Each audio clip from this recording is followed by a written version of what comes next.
আপনি কি এখন মুখটা বন্ধ কেন? এই যে মহিলা, আপনার মুখটা এখন বন্ধ কেন বলেন তো? কি বলছিলেন এতক্ষণ ধরে?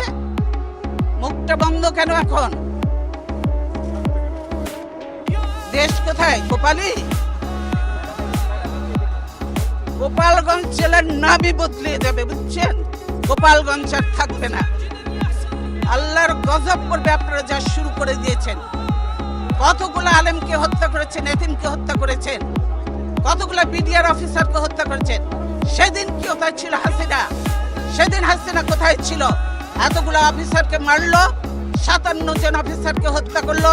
সেদিন হাসিনার এই ফোর্স কোথায় ছিল? কেন সে ফোর্স পাঠায় নাই? আসলে সে নিজেই জড়িত ছিল এই হত্যাকাণ্ডের সঙ্গে। সেজন্যই আজকে তো এমন অনেক আননোন চেহারা দেখা যায় যাদেরকে চেনা যায় না যে তারা আসলেই বাংলাদেশি কিনা।